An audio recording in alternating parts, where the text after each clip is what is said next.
I just finished reading Spider-Girl Modern Era Epic Collection Volume 5 Legacy, which is about 16 issues of Spider-Girl and into kind of the future. Now, Marvel released a whole series of these. They actually did them as complete collections at first, where they did volumes 1 through 4. They re-released volume 1 as an Epic collection, which I think is still available and pretty easy to find. It's a great spot to start. And then they did volume 5 of the Epic collection, kind of continuing what they had before, which I'm glad they did, so we get more new content rather than them reprinting volumes 2 through 4. Now, I have all these issues in single issues, and I read these all back in the day. It made me think about just like what I thought about Spider-Man back in the day, and actually wrote a thread about this on X, where I hope you'll go and follow me as well.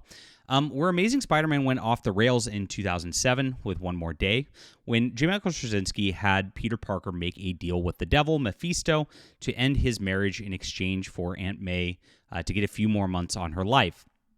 This effectively ended the real Marvel continuity as, and this was that terrible storyline, they then started Brand New Day. And this was really insulting as a reader at the time. Not only did they end the marriage, which was a terrible thing, and it was such a nonsensical, awful story that it was like, what? They open up the very next issue with Peter Parker making out with some chick in a club. I mean, it's like, why would you do this? It's like you're intentionally insulting your readers at that point. And that's when I understood the Marvel current continuity is over. It's done. They have no respect for their readership, for their customers. They're just going to do whatever they do. And it's gotten worse over the years. I mean, we've seen with Zeb Wells run with this Paul guy who Mary Jane's with, and Mary Jane then becoming a superhero herself. It's really gone into like such what-if territory that it doesn't even feel like continuity anymore. And so I thought, I could be just negative about this and just remind everybody just how bad Spider-Man's been since this point. It's terrible being a Spider-Man fan over the last few years, but I actually wanted to end it with something positive. And so I said, hey, there is an alternative. DeFalco created a Spider-Girl with Peter and Mary Jane where they got married, had kids, and his daughter inherited powers. This is the true successor to Spidey and honors its legacy. It's 125 plus issues and worth the read. I am going to go over this and what exactly they did here so that you guys can understand the MCU and kind of talk about, not MCU, MC2, Marvel Comics 2 is what they called it, and also talk about the current volume of the Spider-Girl Epic Collection. So smash that like and subscribe button here as we talk about all things in comics. Really appreciate you guys for being there. And part of what I did was also make comics myself, because this actually got really annoyed with the New 52 as well when they had a Batgirl, which was done with Stephanie Brown, and they kind of just, again, did the same erasure from continuity in DC as they did from Marvel. And I was like, these people really don't respect stuff. So I started writing my own books myself. Flying Sparks is the culmination of that. And so I like to think that Flying Sparks has that feel that Spider-Girl and that Batgirl from Brian Q. Miller back then had, which is a lot of fun. It's 15 issues as of right now. I actually came up with a new storyline I'm going to start developing in 2025. And the first 3 issues are combined into Volume 1 here, which I give you for free for signing up for my newsletter, along with a science fiction book and a fantasy novel as well. So I'm a novelist. I'm a comic writer. I would love for you to sign up. Get on my newsletter so you don't miss my new releases. We make a lot of comics here. I'm very prolific, and so it's actually pretty good to be an independent fan of mine. I'm not like some of the others out there that you might get a book or 2 a year, maybe less. We are building full universes here, and it's a lot of fun. Check out Flying Sparks. Start your journey today. It's in the description below. Thank you guys for signing up, supporting us, and supporting all of our works. We've had a great time over the last couple of years. So Spider-Girl really launched this. This did launch as an issue of what if Peter Parker was married and had a daughter or whatever. And it kind of like that what if issue was like the coda to everything that was going on before. Now, they wanted to get rid of the Peter Parker marriage and all that for a long time, and the idea seemed to be, which was also kind of from DeFalco and a few of the people out there at the time, that Peter Parker and Mary Jane would have a baby, and he'd get replaced, and we'd learn that he was the clone all along that you've been following for the last, 30 years after issue, I think, 140, was it? Somewhere back then, because there was a spider clone who died, and the clone came back and was actually revealed as the real one, Ben Reilly, and we were going to transition over to his adventures and let these people kind of have their lives be done. Well, that didn't go over well with fans either, even though that was kind of a clever way to do it compared to One More Day especially. And so they kind of reset things again. So this What If issue did so well that they made it an issue series by itself and they called it MC2, Marvel Comics 2. And this took place in the future. Peter Parker in this has his leg blown off by a Green Goblin bomb, and of course his daughter May, who is named after Aunt May, of course, inherits the mantle. She gets powers around her, I think, 15th or 16th birthday, and then decides to become a costume adventurer herself, ending up at first fighting Normie, who is the grandson of the Green Goblin, who then actually gets converted as because he believes in what she does so much. Really great story arc and great background characters. It builds and develops so nicely. Even once you get into issues 68 to 84, it's still building and developing very, very nicely at this point. In this book, she actually has the Black Tarantula take an interest in her and actually is trying to almost kind of turn over a new leaf. Not really, not the way Normie does, but in a kind of fake way, but it's kind of sweet, where he wants to impress her. And so he actually sets up a whole thing where he helps train her, helps her fight against the Lady Dr. Octopus, who was actually introduced during that Clone Saga and followed up on here. You see Kane from the Clone Saga followed up on here. So if you read Spider-Man through that Clone Saga and was ready, and this is a good place to be okay, this is where continuity can continue on. And the thing is, it wasn't just done here. And it wasn't just done with this storyline.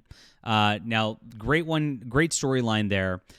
She actually faces off against the daughter of Electro as well in an issue where she's going off the rails, and actually Electro has, kind of reformed himself as well. I like seeing these endings of characters where they've reformed themselves and Peter Parker actually made a difference in their lives. And he doesn't want his daughter going down the same path, and so they stop her from doing so. Beautiful, beautiful stuff. And I know there's a Goblin Queen in the new universe as well now, but this is there's a Goblin Queen who shows up here, which is good because it makes sense. You get a female version of Spider-Man as his daughter. You get a Goblin Queen who's you'll see how she's related to Normie in the book. These are excellent storylines, and they all just build so nicely. I can't wait for Volume 6 to come out.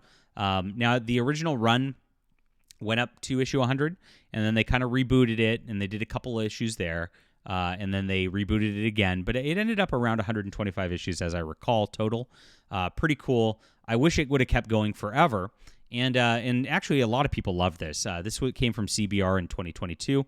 They say MC2 was Marvel's original Ultimate Universe. It deserves a comeback.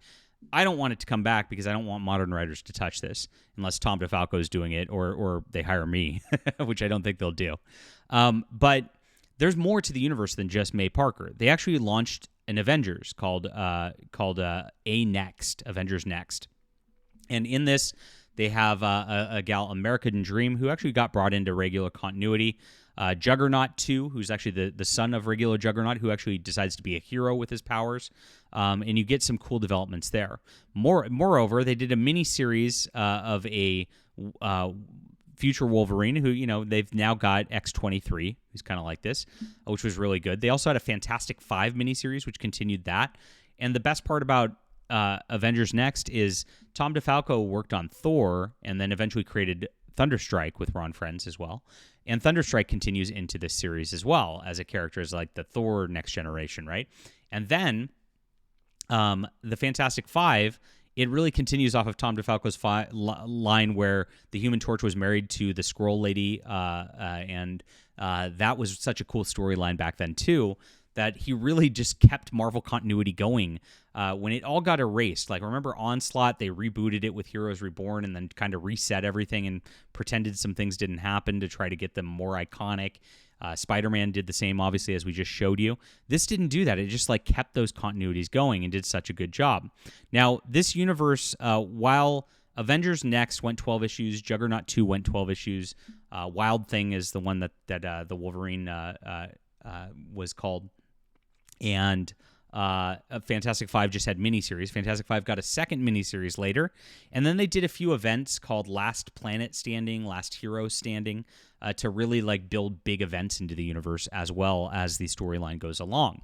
So there's a lot to uncover here and a lot to unpack here. Now, unfortunately, only the Spider-Girl stuff has been reprinted. So, and not all of it. Like I said, we're up to issue 84 as of right now. There are a couple trade paperbacks of the later stuff. They're getting a little harder to find, and they don't really have good collections of the other stuff. They do have the Last Planet Standing and Last Hero Standing out there.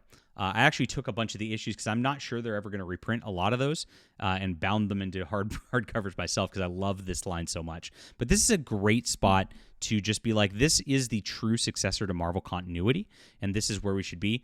I definitely recommend reading all of it, and the best part is it's all written by Tom DeFalco, so since it's all so consistent from one writer, the universe really gels together in a way that like nothing in modern Marvel has done since. The styles all look very similar together. It's got that Marvel House style from the 90s that before they kind of went off the rails and kind of changed things and went all over the map as well. So it feels like a consistent continuation to the Marvel Universe. And while Goodreads might have only rated this a 3.67, I really rate this a lot higher. This is like a 4.5 out of 5 for me for this Modern Era Epic Collection Volume 5. All right, leave a comment down below with what you think about this. This is the true successor if you especially want Spider-Man continuity to continue. What I recommend is there's the part where the Green Goblin kind of comes back to life at the end of the Clone Saga, and Ben Reilly kind of dies at that point. Kind of view that as like your Spider-Man ending point. I think it was Revelations was the storyline name, and then pick up Spider-Girl from here and then this universe from here and view this as the true real continuity for Marvel Comics, and I think you'll be a much happier person reading comics. Let me know. Have you read this, guys? Are you interested in reading this? Let me know. Hit the like and subscribe button, of course. Appreciate you guys being there, and please check out my newsletter. It's in the description below, and read Flying Sparks. Get started on the journey today. If you enjoy this, I have volumes 2 through 5 available on my web store as well. And I hope to continue more and hope to inspire with good storylines that actually keep continuity in the manner that these did. Thank you guys for being there. We'll be back soon.